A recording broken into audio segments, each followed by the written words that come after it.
Please welcome to the stage, Ramy, Serageldin.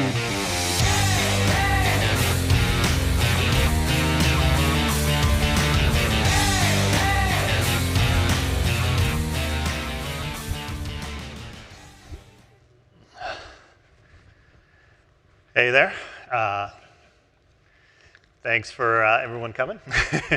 Super excited about today's session, Out of the Shadows. And I think it's a really interesting topic, especially as industries that typically were perhaps not as prevalent or perhaps in the shadows, not as mainstream, are now becoming more readily from a regulatory perspective and also from a culture and acceptance perspective. More in the mainstream. And we've got two great speakers with us today, and go ahead and invite them up. We've got Stevie Palmeeter and Richard Brower, who's joining us today remotely, as he's feeling a little under the weather, but I appreciate you coming to join us anyway. Hey. Awesome. So I'd love to start off let's get to know you a little bit and share us a little bit about your background and how you got to where you are today. Yeah, sure. I'll kick it off. Happy to be here. I know it's the last session on the last day, so I appreciate the interest. As mentioned, my name's Stevie Palmeeter. Started out my career more on the institutional security side on Wall Street. Did post-trade, pre-trade, fixed income, equity derivatives. Started out as an engineer, moved into management, then took a sideline to consulting where I was at level with working more on extending my breadth to solutions in digital banking, retail, and payments. Moved into leadership with them, and that landed me at LeafLink, where I'm at now, as the Senior Director of Engineering, overseeing our payments and working capital product solutions. Awesome. Thanks and welcome. Rich? Oh, Ramy, sorry I couldn't be there in person. Yeah, my background, got to live in North Carolina for a while, so I was looking forward to coming back there and being with everybody. Sorry I can't be. Next year. Next year, yeah. Let's see here. From there, I was a programmer early in life. Did some different programming type work, moved myself into more product management, eventually into business development roles. More in the last decade plus, been in the payments side of the world, enabling international payment transactions mostly. And then for the last 3 years, I've been with MVB Bank out of West Virginia, where we enable fintechs. I run the gaming portfolio for MVB. Awesome, great. And I'd love to hear a little bit about your company. So tell us about LeafLink, what do you guys do, and when did you get started? Yeah, so LeafLink got started in 2015. They started out as just like a simplified marketplace, but now we are a unified B2B platform for the regulated cannabis industry. So really focusing on the entire order management lifecycle. That includes insights in commerce, which was the original product offering, but also now payments, working capital, fulfillment, and logistics. And it's been a long journey, and it's been exciting, and I think we're continuing to scale as different states open up and legalize, which presents different challenges along the way. Awesome. And Rich, tell us a little bit about MVB. MVB's, we're a public bank, MVBF, ticker symbol, so you can find out all kinds of information on us, but we've been around for a little over 20 years. FDIC insured. We got into the fintech space back in 2018, and it's really been a great venture for us. We created our own division in June of 2019 after proving out the feasibility of it. The gaming, we focus on 5 different areas of fintech. Gaming sector is the one I'm most focused on. These days, crypto is another sector we look after. Banking as a service, renewable banking would be a third. Being a sponsor to acquirers and a sponsorship to issuing platforms are some of our other areas of focus. Awesome. So today, I think we're going to talk about 2 different areas. One, obviously, cannabis, which LeafLink focuses on, and MVB obviously does lots of different areas, but we brought you here today since you're in the gaming.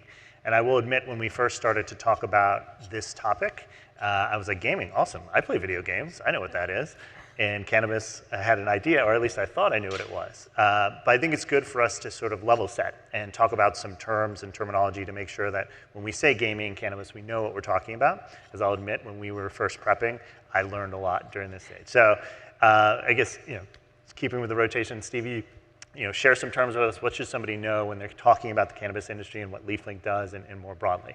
Yeah, I think it's a really great question because a big issue with cannabis is the cultural stigmatization that exists. So what we've noticed is a lot of legal terms as well as committees moving from marijuana to cannabis.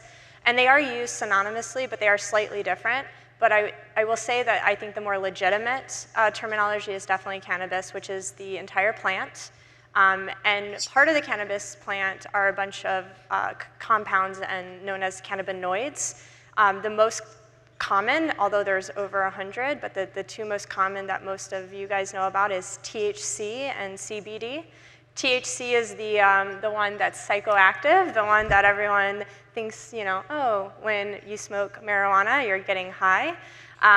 But CBD is actually also pretty popular, and it's a non-psychoactive compound, and there's another one emerging called CBN. And they all have different medicinal benefits. Some overlap, some don't. Specifically on LeafLink, we like to focus on sellers who have licenses.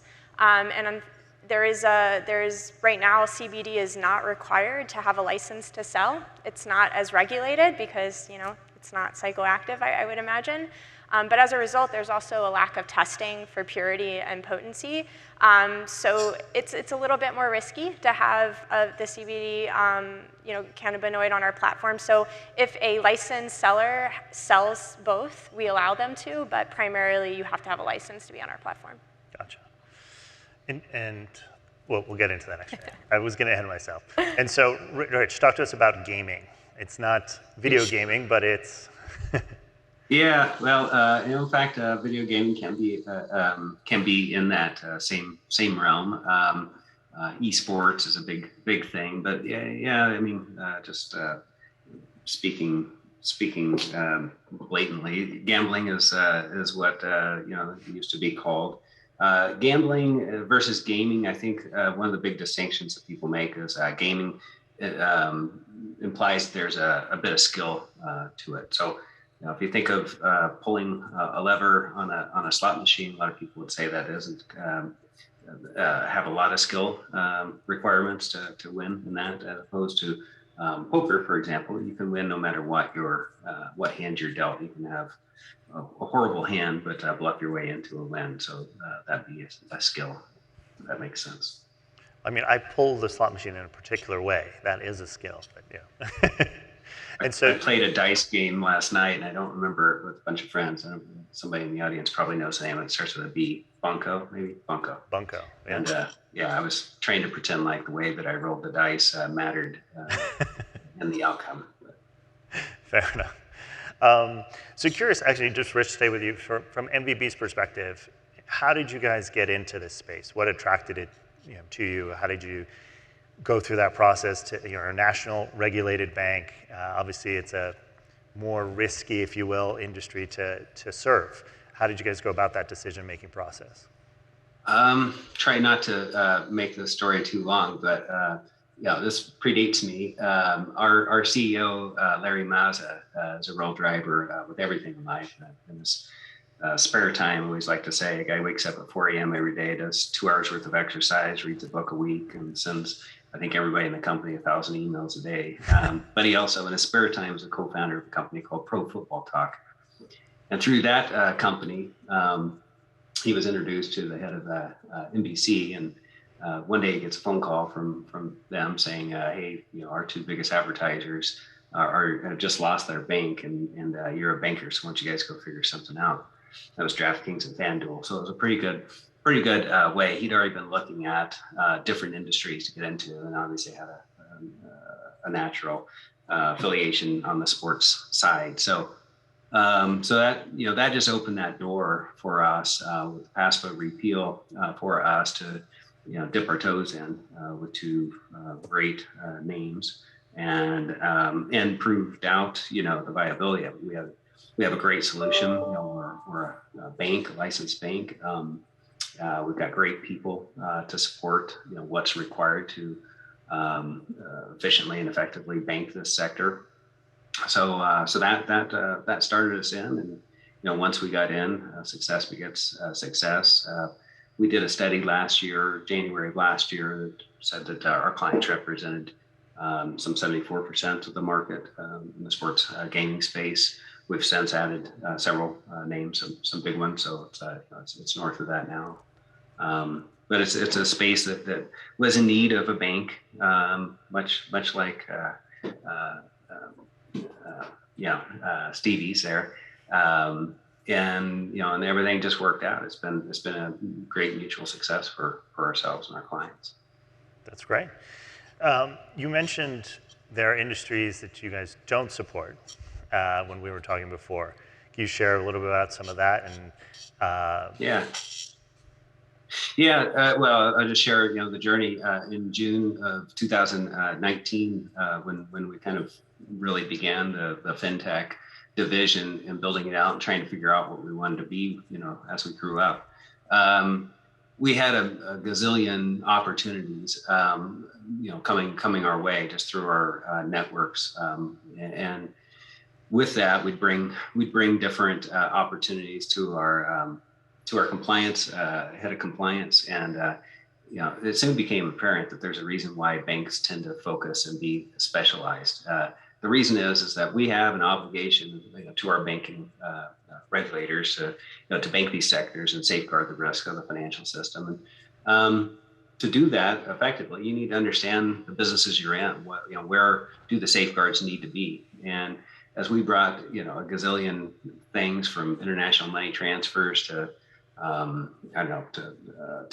to banking services, to gaming, to crypto, to this, that, and the other, cannabis, another industry, it just soon became apparent that we were driving her crazy. She was incapable of understanding every single industry in the world, and and how to safeguard the bank and the financial system to that. So it's really that started it. That we can't be everything to everyone. So who do we want to service? What industries do we feel like we have a role to play in, a reason to be in, a reason to win? So that's how we came up with those 5 areas I identified earlier. Gotcha. Thanks. Stevie, you mentioned you guys started in one area, solving one problem, and then you expanded out. Can you talk a little bit about that journey? Yeah, it predates me. Part of the reason of bringing me on was that growth opportunity. My understanding was, we're a Series C company now, and on the journey to raising money, the big question is how do you make money? And although our marketplace has a SaaS solution for the sellers, if you look at how much money is moving through our platform, as now it's 4.5 billion, how do you monetize on that? So payments and logistics are major monetization vehicles for that. And so that journey kicked off in 2019. And I joined, in October 2020, 2 engineers, nothing yet in production. So it's been a journey. By the end of 2021, we had a full suite of product offerings for our payment solutions, and this year's been a big focus on just scale and adoption of that. And in the logistics side as well, it's a similar journey, which they have a little bit harder time to scale because they have more deep partners that are actually state by state. You think about the transportation side of it. But that's also scaling as well. Gotcha. And I mean, what was the reception from your, existing clients, and has that expanded, or do you feel you're just going deeper with those clients that you had already? Yeah, it's a great question, because I think, every state presents its own market, but then you also have, growth, and you have mature markets, and then you have emerging. And the way that we classify that is, it can take 5 years from the time you are recreationally adult use legalized till you can actually do sales. And so those are kind of our emerging markets. We're working with them from inception, getting to be their trusted unified platform through their journey when they're ready to go. But then you have these mature markets like Colorado and California, who've been doing this, since early 2000s, and they have a lot of homegrown, community-based solutions. So tailoring, what on our platform works for each of those markets, and then don't even talk about like the segmentation of businesses, multi-state operators to mom and pops. It's been pretty challenging. I think the product market fit is always there. It's just how do you bring that value prop to those specific go-to-market strategies. And do you find it's, I guess you alluded to, is it easier in some states versus others, or do you find it's easier perhaps with larger multi-state clients because they're just better at the regulatory part of this, or you find it's easier with the mom and pops because it's a smaller window to look at in the one state regulation from your point of view, right? It really changes. I think Michigan's a really great story. It's what we call our happy invoice. We got in when Michigan legalized right away, and believe like 99% of their wholesale goes through our platform. So we do all of their transportation and payments and commerce.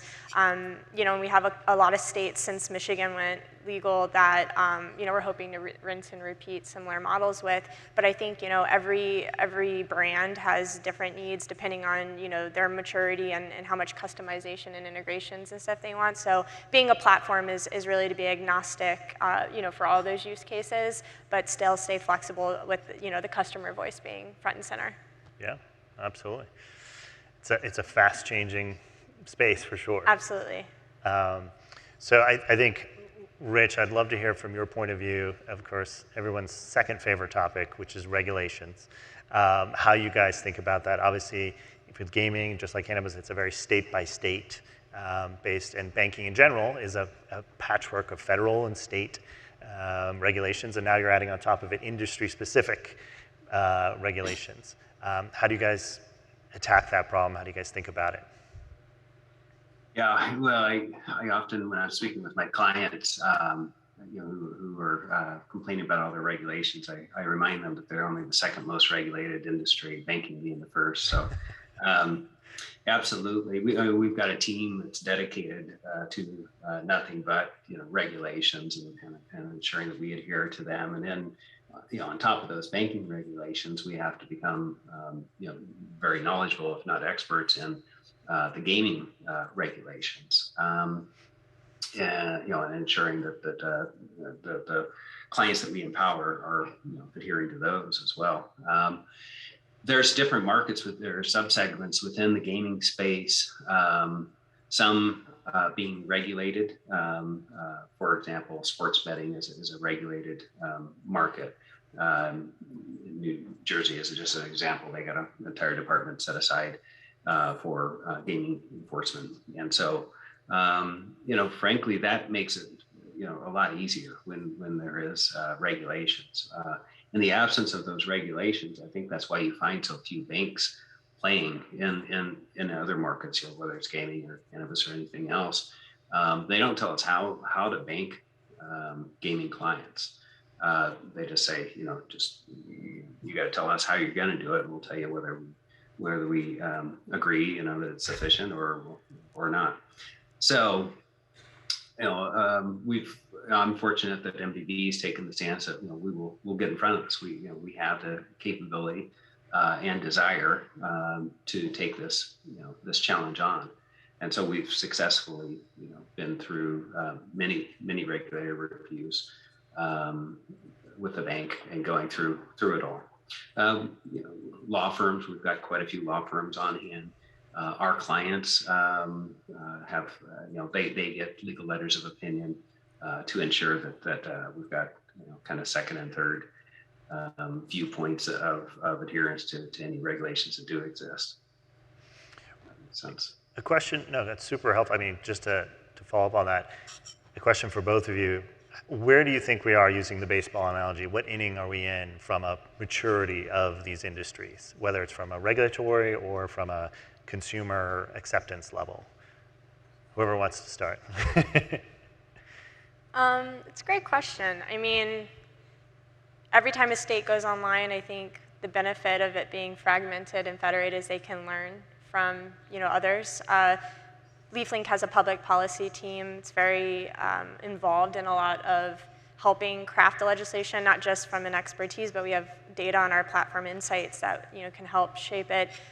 Our mission is creating fair and equitable markets. So of course, trying to break down verticals is important, but as is decriminalization and other things that make it equitable. And a big component of what the business I support, the product line I support, is also creating equitable access to payments and working capital. So I think from a legislation regulatory standpoint, there's definitely learnings that they're picking up, and I think we're seeing more progressiveness with it. New York is issuing their first licenses out to social equity holders. But then you have, they're also very excited for the lounges and the tourism part of it, right? So there's, different things there. And then at the federal level, we've seen a lot of politics get in the way that keeps pushing out some of these, bills that get us on the journey to federal legalization. I think the one this audience is probably most apprised to is safe banking. And there's been a lot of, I think, agreement in the industry and in the communities that it's not going to be federally legalized this year. So, this is a bipartisan, agreed upon legislation, and it's got support from community banks and credit unions. It's almost a no-brainer that this one is a good one to push through that can make everyone happy. And I think, after the midterm, Schumer's surely probably wanting a win. So I do think the fall we might actually see it go through. Now, is that going to accelerate, all of the access to banking? Probably not. I think, I'm speaking to the choir here. There's still going to be some intrusive AML requirements that, might defer. The reputation, we talked a lot about that, still exists out there. I personally do think that the big players, that are already all in on cannabis as a part of their risk model from a bank's perspective are just going to have a wider runway to run on, that they could probably get more shoe-in from their board and regulators, and of course that benefits LeafLink because we're part of that ecosystem. So I think both, from I think we're on our journey, but until federal legalization's fully through, I think we'll continue just to kind of see this patchwork, but hopefully everyone's learning from it and it's improving over time. Super interesting. Rich, what do you think? Right. My baseball analogy, we go third inning. Okay, so early. Early. We've got 30 states allow sports betting being one of the kind of forefronts of online gaming. Outside of sports betting, you've got unregulated gaming, skill-based gaming, which is allowed in it's over 30. I can't remember exactly how many states. There's only a few states that it's absolutely outlawed in. So there's just a lot of states that still need to bring it live. I think that they will. Idaho, where I live currently, probably the 52nd or 53rd. I mean, we'll have to admit a couple more states in the union before that happens. But it's like everything else. I think states start looking around at things and realize that you can either allow it and tax it or not allow it and receive no tax dollars and frankly allow bad people to enable it to happen. So I think that we still have a bunch of states that need to make it live. They will make small incremental changes to the regulations. We'll continue to see that. I think the previous discussion was on cryptocurrency. That's something that's big and coming, and so there'll need to be some different regulations with respect to that. So early on. Very cool. And I'm glad you brought up crypto because it is, of course, 2022, and at a fintech conference, you have to ask crypto. Where do you see crypto playing in this space, if at all, right? Especially if I think about at least what I know about the cannabis industry, where it used to be very cash-based and perhaps still is very cash-based as far as payments and so on, whereas the promise of crypto was, hey, we can help solve some of these. Curious your thoughts there. Yeah, I mean, I want to see credit before I see crypto. I mean, I think it definitely solves, you know, the cash problem, but so does what LeafLink's doing, right? That there's definitely solutions to that. Look, I mean, Web3's here. If you're familiar with, you know, the famous book Singularity is Near, we know technology is exponentially growing, and as it advances, we become more immersed in it. I have no doubt that the Web3 components will, you know, continue to transform industries in the next 5 years. If I look at those components and I ask myself, like, which one, you know, is going to affect cannabis first, I think blockchain before crypto for sure. Earlier today there was a Web3 talk, and I believe it was also mentioned, you know, supply chain management is a good use case for blockchain, and that's actually happening right now, specifically for cannabis. The regulated audit trail for seed to sale and traceability is a huge issue. We are required to integrate and, you know, report all of the movement on our platform as well. And you know, they're kind of bid on by the states, and the states choose the one they want. And there's not that many. It's becoming quite monopolized by, you know, 2 or 3 players out there, but there are emerging ones out there that are blockchain focused.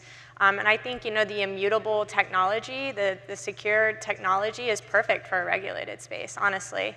But who knows, you know, cryptocurrencies exist out there for cannabis. I think since 2014, they haven't really kicked up, but, you know, and with the recent crash, you know, I don't think it's in our next 1 or 2 year purview. Gotcha. Rich, what do you think? Well, for gaming, you know, fortunately, we can just look across the pond to see where our future is. Gaming's been live and you know, dominant in Europe for some time, and so we do see crypto, you know, in that market, and I foresee it coming to the U.S. market. Right now, the industry is all about market share growth and, you know, just expansion into every state that goes live. So optimizing isn't really occurring right now, and you know, going into these kind of untested areas. So you know, it's got a little ways before it comes, but I would say it seems inevitable. You know, to Stevie's point, there's, you know, besides just thinking of it as a method of transacting, you know, currency-wise, which is absolutely needed in this industry where, you know, there's a lot of ins and outs, and every time you go in or out, you're losing money to some financial institution.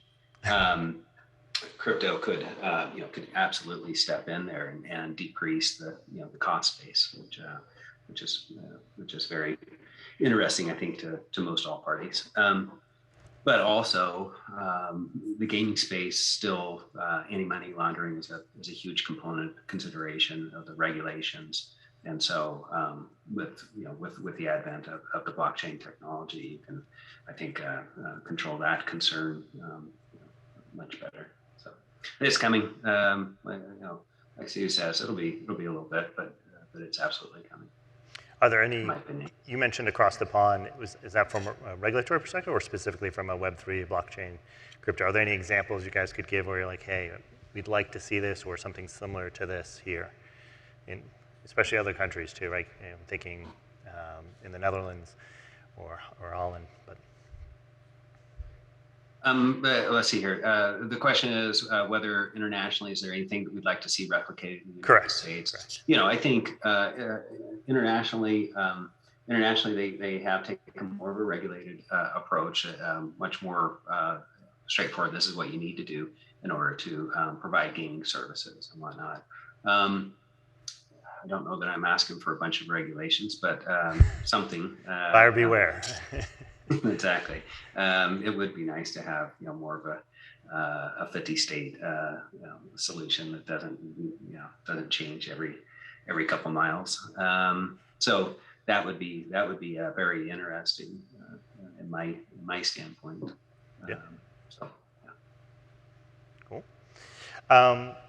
So let's pretend that I've got a great idea and I want to start a company in either cannabis or gaming, and I come to you guys and I say, what do I do?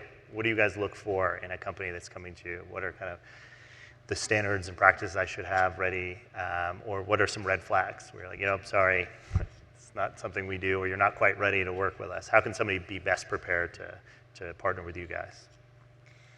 Yeah, I think from my perspective, our customers are less people looking for a service and more, can we join your platform?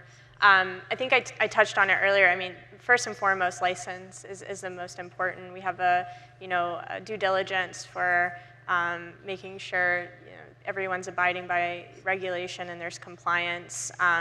So we have a pretty stringent KYB process and onboarding process. It's actually becoming more and more digital, which is great, inclusive of payments onboarding as well. And we also have a compliance and onboarding team because the green path isn't always the happy path that prevails. I think just making sure there's a valid and license and ongoing verification, which we have tech solutions for as well, is first and foremost. And that's it, because really our mission is to make sure we're creating equitable spaces. So you can be a mom and pop or an MSO. We're not going to turn you away. We want to make sure there's an equal ability for you to get on board, because a big issue right now with cannabis is the rich is getting richer off of it the longer we create these barriers of entry.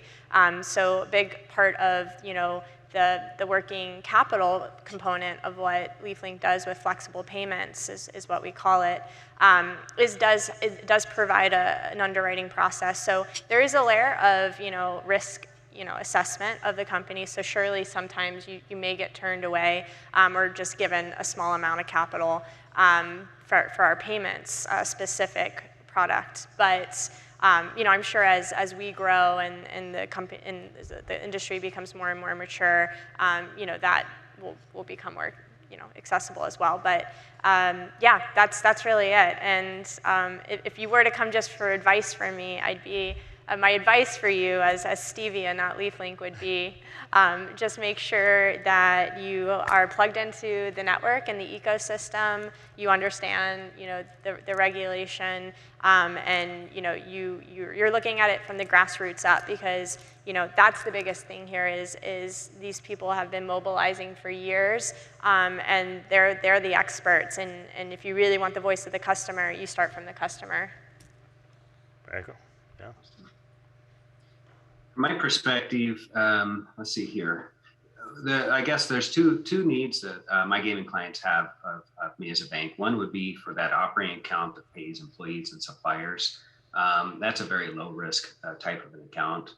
The high risk account is the account that holds players' funds. That's the one that has more of that anti-money laundering risk. And to open, but they need both, depending upon where they are, on their path. A startup is going to start with that operating account. It's going to allow them to build up all their services. For that, we've got limited throughput of being able to do everything, just like Stevie's organization, do all the know your business principles, know your customer principles. So we got to pick and choose, especially given all the industries that we serve. These are the highest growth industries in the U.S. So you need to be well financed. Would be one of the keys. When the U.S. opened up, it was largely there were a large number of established European operators that moved into the very well-funded European operators that moved into the U.S. And so that was a trend that we saw for a while. As clients were reaching out to me, that was who you're competing against in our pipeline. That's leveled off some now. It seems to be much more homegrown startups that we're looking at. Again, very well funded. Typically is one of the keys. Now, after you get that